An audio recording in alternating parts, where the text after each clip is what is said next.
Thanks, mate. Today. Hiya, Pete. Congratulations, mate. Well done.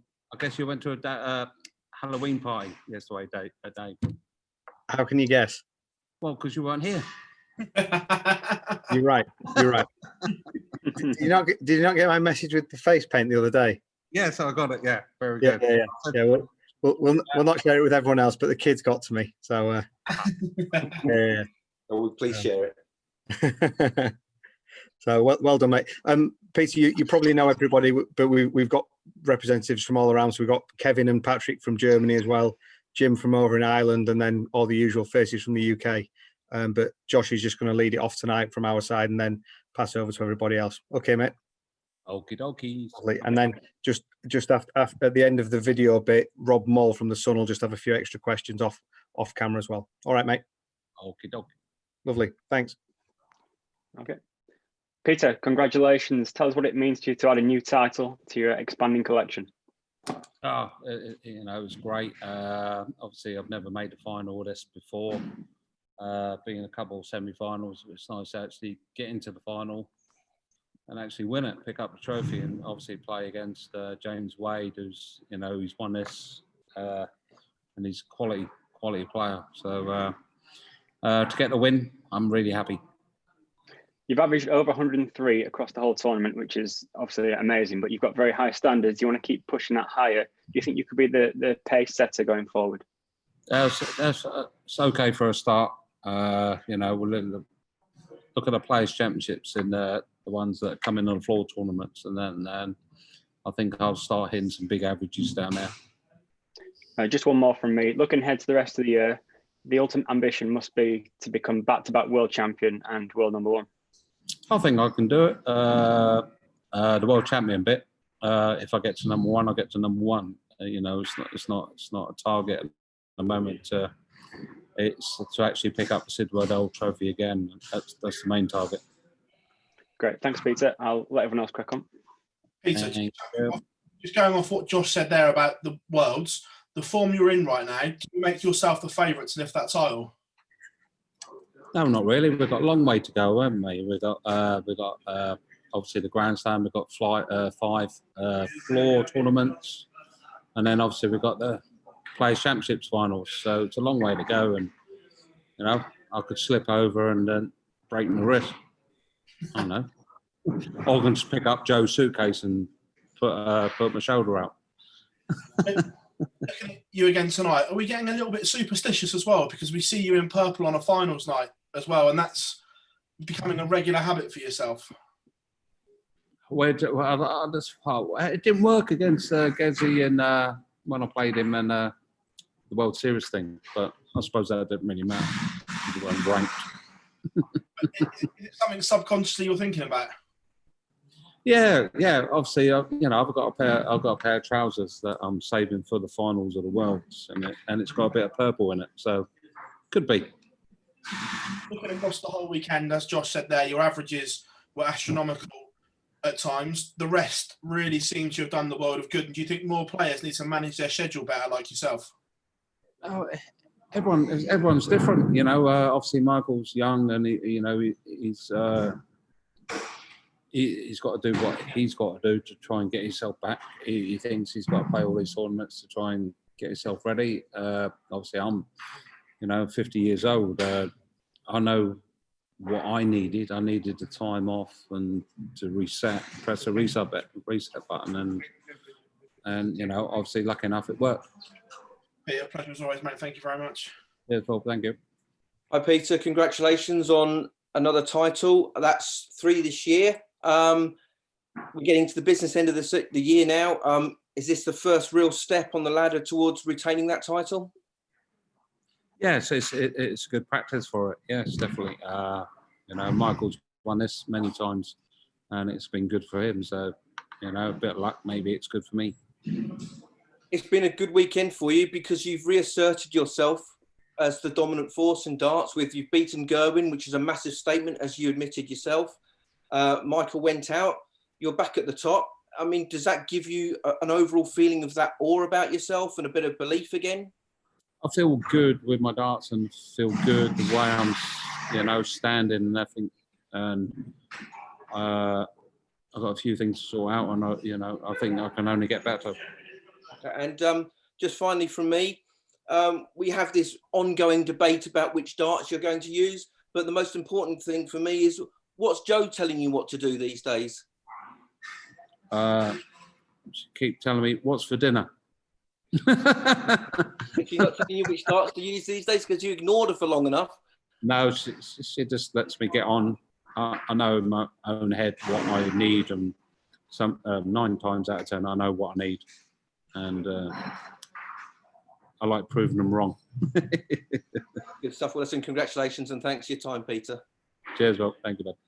Peter, many congratulations on the win. Was it nice to share that moment with the crowd at the end there, because that could be the last time we see fans in for quite a while? Yeah, gutted. It's good to have the fans here, and it's great, PDC Europe and the PDC managed to get fans in. So it's, they've worked really hard, like Matt Porter and all the guys behind the scenes, for get fans in here. It's a bit annoying sometimes when the odd fan shouts out, but you've got to put up with that. But it was good to have them back. Were you considering your involvement in this tournament at all? Obviously, you pulled out the 2 European tours, but if so, it certainly proved a worthwhile trip, hasn't it? Yes, yeah. Obviously, we've got to drive back now. No getting on no planes. I don't feel safe getting on the planes.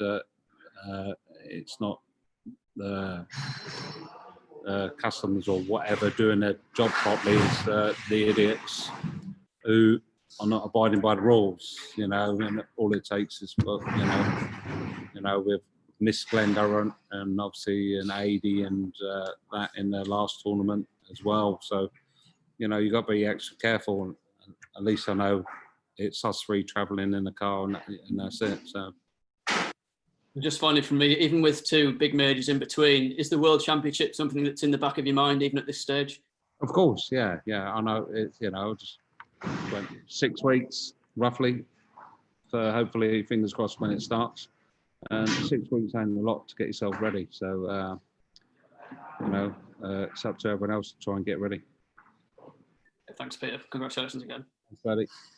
Peter, from me there, I suppose, in terms of that semi-final, that sort of comeback coming from 7-5 down against Johnny Clayton to win 11-8, you carried that momentum into the final, that second half strong showing against Johnny Clayton, and really sort of rolled on into the first half of that final against Wade.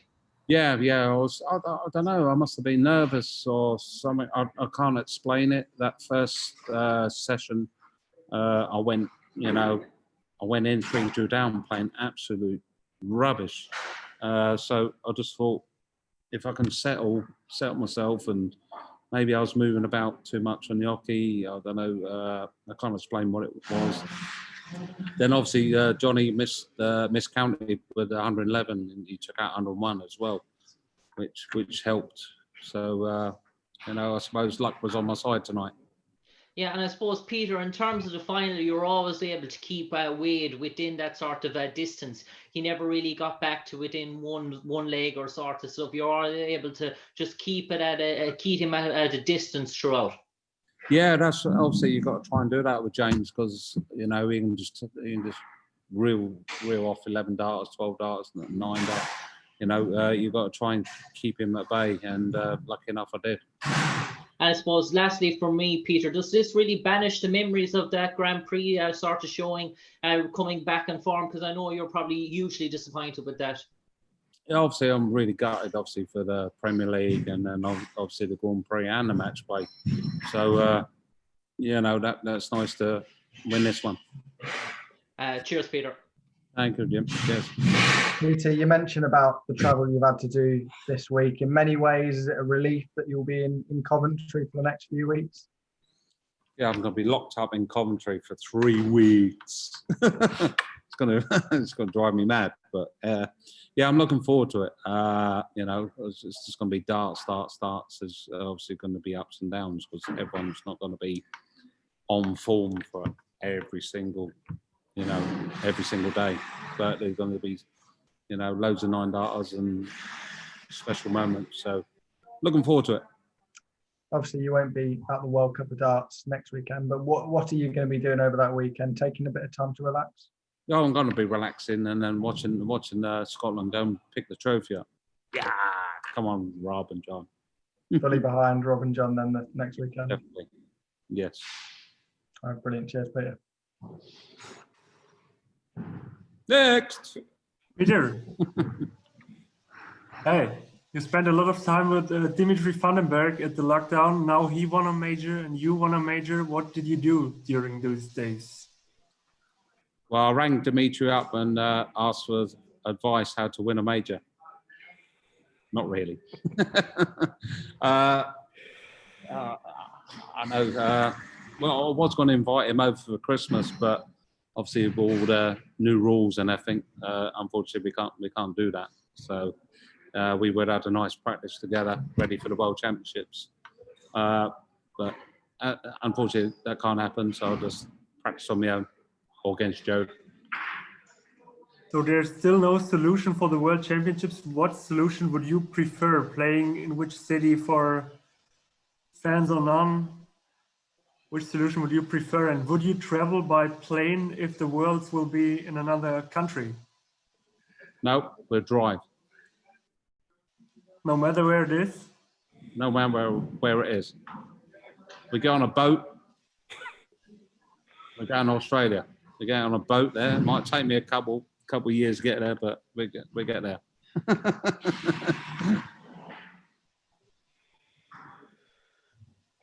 Peter, just well, you had brilliant statistics all through this tournament. Which match was the easiest to play for you, and which one was the toughest? To be honest, I think my toughest match was probably Johnny Clayton. No disrespect to the other guys, because obviously I was playing rubbish in that first set, and to try and get myself back into the match, you know, I had to work hard because he wasn't going away. People talking a lot about coaching at these days. Devon Peterson had some, and then also other players. Is this something you have done in the past or right now? Are there some players or people who gave you advices which helped your game? No, not really. I've got behind closed doors, or obviously I've got Joe and Dad that's always telling me what I'm doing wrong. So you know, I listen to them, and sometimes, and then sometimes I don't. How tough was it to decide not to play at the World Cup and defend the title with Scotland? Oh yeah, very, very, very difficult. Because always I wanted to. I said to Gary for, you know, when we won it last year, can't wait to win it next 3 years on the trot. You know, that was in my head, but it's this. You know, me and Gaz, we talked about it, and we both agreed really that it's, you know, for the situation as it is, you know, for his family, our family, and stuff like that. You know, it's we just both decided that we didn't want to risk anybody. So unfortunately, we can't go and defend it, which, you know, I'm gutted about. Thanks for your time, and have a good rest until the Grand Slam. Cheers, Gab. Cheers, mate. Lovely. Thanks, everyone. Is that okay for the recorded part?